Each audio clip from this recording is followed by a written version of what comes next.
Assalamualaikum, perkenalkan nama saya Mary Indrayati. Saya merupakan peserta latsar dari CPNS Kerinci Jambi. Hari ini saya akan mereview kembali pembelajaran tentang nasionalisme, di mana sebagai pemberi materi yaitu Ibu Musparita Afiani SEMM. Beliau merupakan Widya Iswara dari BPSDM Jambi. Sebelum masuk ke materi, yuk kita lihat dulu sejarah tentang negara Indonesia.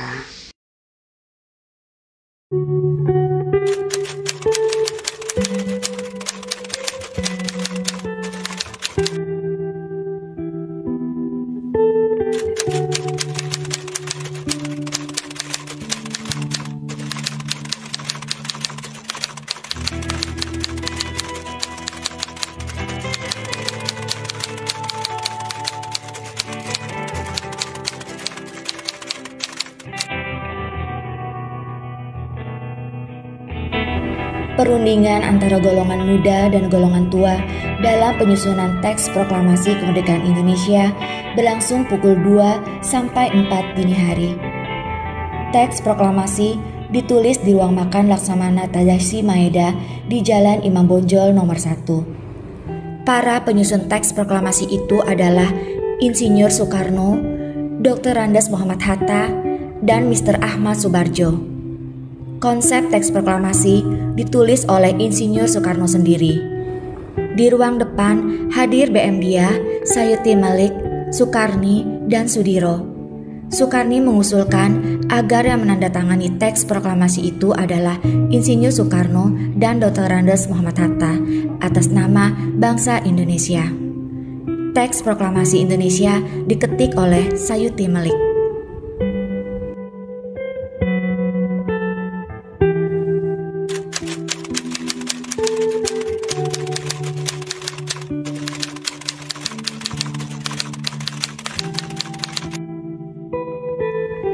Pagi harinya, 17 Agustus 1945, di kediaman Soekarno, Jalan Pegangsaan Timur 56, pada pukul 10, pembacaan teks proklamasi pun dilakukan oleh Soekarno.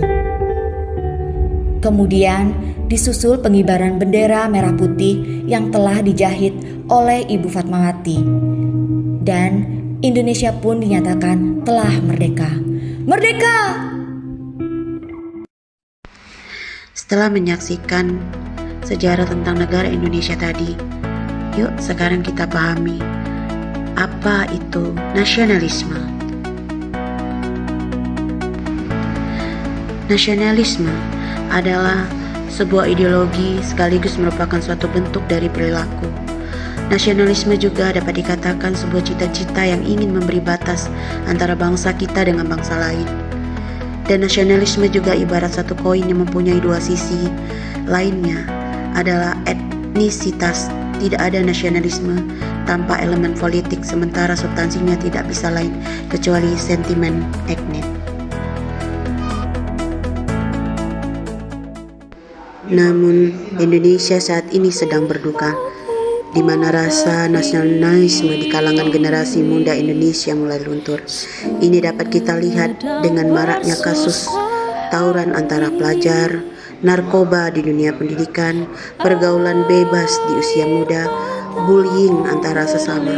Ini jelas efek dari hilangnya rasa nasionalisme di kalangan generasi muda.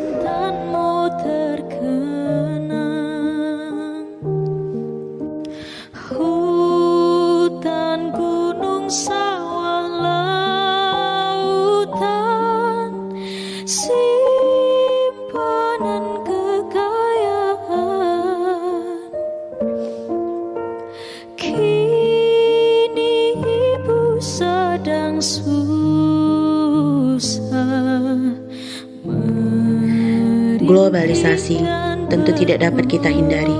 Ini justru menjadi sebuah tantangan bagi bangsa Indonesia terhadap jiwa nasionalisme mereka. Saat ini banyak sekali anak muda yang bangga menggunakan pakaian dengan mengikuti zaman, seperti menggunakan pakaian minim.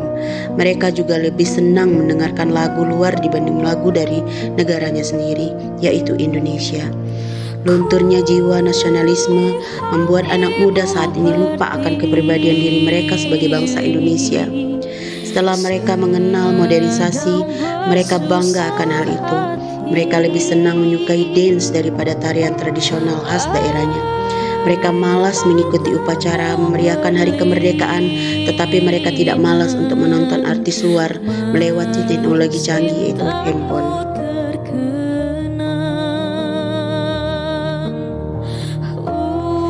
Banyak sekali faktor-faktor yang membuat lunturnya jiwa nasionalisme. Faktor yang menjadi utamanya itu adalah internet dan teknologi. Terkadang tidak sedikit anak muda yang menganggap bahwa budaya negara kita, yaitu Indonesia, adalah budaya yang kuno. Maka dari itu mereka kurang tertarik. Kita sebagai generasi bangsa harus sadar akan keberagaman budaya dan kekayaan sumber daya alam di negara kita. Bela negara juga termasuk jiwa nasionalisme dan cinta tanah air. Bela negara adalah sikap dan tindak kecintaan warga negara dan kesadaran akan negaranya. Setiap warga negara berhak dan berkewajiban untuk ikut serta dalam upaya bela negara. Itulah tugas Undang-Undang Dasar 1945. Nilai-nilai yang terkandung dalam bela negara. Yang pertama yaitu cinta tanah air. 2. Kesadaran berbangsa dan bernegara. 3. Yakin Pancasila sebagai ideologi negara. 4. Rela berkorban untuk bangsa dan negara. 5. Memiliki kesiapan fisik dan psikis. Pendidikan merupakan faktor penting untuk menumbuhkan nasionalisme di samping bahasa dan budaya. Pendidikan kewarganegaraan erat kaitannya dengan nilai-nilai nasionalisme dan patriotisme. Hal ini bukanlah mitos, karena memang secara substantif pendidikan kewarganegaraan bertujuan untuk membentuk warga negara yang baik dan menanamkan jiwa nasionalisme juga bisa dengan cara kita mengikuti upacara setiap hari Senin. Dengan berkembangnya zaman, rasa nasionalisme dan kebangsaan sebagian besar dari generasi muda kita sudah mulai luntur.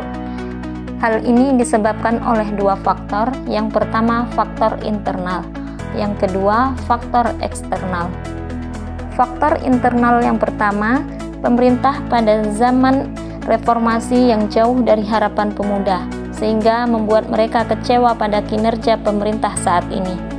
Hal ini terlihat dengan semakin terkuaknya kasus-kasus korupsi, penggelapan uang negara, dan penyalahgunaan kekuasaan oleh pejabat negara membuat para pemuda enggan untuk memperhatikan lagi pemerintahan. Yang kedua, sikap keluarga dan lingkungan sekitar yang tidak mencerminkan rasa nasionalisme sehingga para pemuda meniru sikap tersebut. Yang ketiga, demokrasi yang melewati batas etika dan sopan santun dan maraknya unjuk rasa telah menimbulkan frustasi di kalangan pemuda dan hilangnya optimisme, sehingga yang ada hanya sifat malas, egois, dan emosional. Yang keempat, tertinggalnya Indonesia dengan negara-negara lain dalam segala aspek kehidupan membuat para pemuda tidak bangga lagi menjadi bangsa Indonesia. Dan yang kelima, timbulnya etnosentrisme yang menganggap sukunya lebih baik dari suku-suku lainnya membuat para pemuda lebih mengagungkan daerah atau sukunya daripada persatuan bangsa. Kemudian faktor yang kedua yaitu faktor eksternal. Faktor eksternal yang pertama, cepatnya arus globalisasi yang berimbas pada moral bangsa. Mereka lebih memilih kebudayaan negara lain dibandingkan kebudayaan sendiri. Contohnya, banyak pemuda yang berpakaian dan berdandan meniru budaya barat. Teknologi internet yang membuat para pemuda ketergantungan game online yang dapat menurunkan rasa sosial mereka terhadap masyarakat. Para pemuda dikuasai oleh narkoba dan minum-minuman keras sehingga merusak martabat bangsa Indonesia. Faktor eksternal yang kedua, paham liberalisme yang dianut oleh negara-negara barat yang memberikan dampak pada kehidupan bangsa. Sikap individualisme yang hanya memikirkan diri sendiri tanpa memperhatikan keadaan sekitar dan sikap acuh dan tak acuh pada pemerintah. Berbagai pengaruh di atas memang tidak secara langsung berdampak terhadap rasa nasionalisme generasi muda. Akan tetapi secara keseluruhan dapat menimbulkan rasa nasionalisme terhadap bangsa menjadi berkurang atau bahkan hilang. Untuk menumbuhkan kembali nilai nasionalisme generasi muda dibutuhkan kolaborasi yang apik dan berkesinambungan dari keluarga, para pendidik dan pemerintah. Yang pertama, peran keluarga.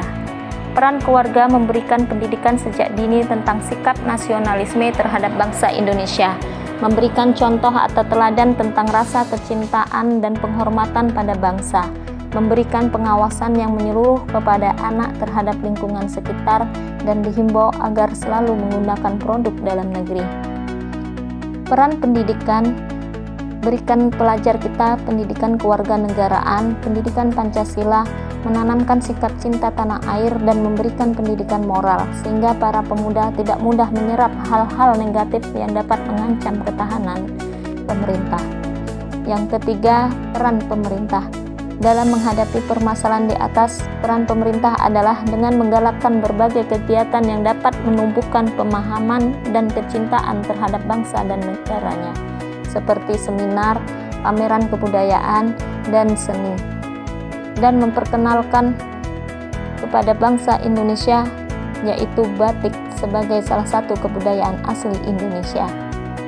Diharapkan dengan adanya peran penting dari keluarga, para pendidik dan pemerintah dapat meningkatkan rasa nasionalisme dalam diri pemuda kita. Demikianlah pembahasan saya hari ini. Saya akhiri. Wassalamualaikum warahmatullahi wabarakatuh.